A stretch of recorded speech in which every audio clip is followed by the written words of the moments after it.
သမီးနာမည်ကဟန်ဦးပါဆိုရရှင့်အခုလက်ရှိတက်နေတဲ့အတန်းလေးကိုကျွန်တော်ပြပြပေးပါအောင်နော်အခုလက်ရှိတက်နေတဲ့အတန်းကတော့ primary 6ပါကဲပါအခုလိုမျိုးပထမဆုံးရရှိရပေါ့နော်စိတ်ခံစားချက်လေးလည်းပြပြပေးပါအောင်နော်ပထမဆုံးရရှိရဲ့စိတ်ခံစားချက်ကတော့ပျော်ရွှင်ပါတယ်အခုလိုမျိုးပေါ့နော်ဆရာရှိအောင်မိမိနေနဲ့ဘယ်လိုမျိုးစူးစမ်းခဲ့ရလဲဆက်တော့ပြောပြပါအောင်နော်ကျောင်းမှာဆိုရင်ဆရာမတွေစာသင်နေဆိုရင်တေချာနားထောင်ပြီးတော့အိမ်မှာကျရင်ပြန်ပြီးတော့စာတွေပြန်ဖတ်တာတို့ပြန်ကြက်တာတို့လုပ်ရတာပေါ့နော်ဒီပါကေပါဒီကျောင်းမှာလုပ်ခဲ့တဲ့ဒီ project တွေမှာရောဒီမှာလေးနေနဲ့ဘယ်ဟာလေးကိုပို့ပြီးတော့ကြိုက်လဲproject တွေကတော့အများကြီးလုပ်ရတယ်ပေါ့နော်အဲ project တွေထဲမှာဆိုရင်အင်္ဂလိပ်စာမှာထားရရိုမာဆိုတဲ့အတိုင်း beach လေးကို model လေးလုပ်ရတာတော့အကြိုက်ဆုံးဖြစ်ခဲ့အ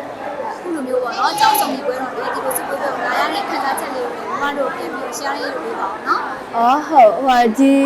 ဆုံဒီပွဲတော်အတိုင်းတစ်ခါမှမတက်ခဲ့ဘူးပေါ့နော်တခြားကျောင်းတွေမှာလည်းရှင်တော့ကလည်းဒါပထမဦးဆုံးတက်ခဲ့ပူရတာပေါ့ဆိုတော့မလာခင်မှာတော့တော်တော်စိတ်လှုပ်ရှားခဲ့ရပေါ့နော်ပြီးတော့ဆုရတော့ကိုဆုရမှာဆိုတော့လဲတော်တော်ပျော်ရွှင်ခဲ့ရပါတယ်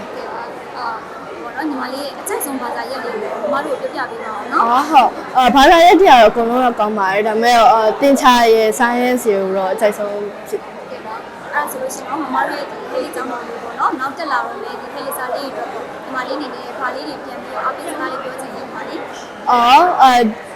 နောက်ထပ်တက်လာမယ့် lecture လေးတွေအတွက်ကျတော့ဒီကျောင်းကပေါ့နော်စာသင်ပြရလဲကောင်းတယ်ဆရာမတွေကလည်းကလေးတွေကိုရင်းနှီးစွာနဲ့ယဉ်ကျေးမှုနဲ့အတိုင်းစာသင်ပေးရအပျော်ပါးတွေလည်းလုပ်ပေးရဆိုတော့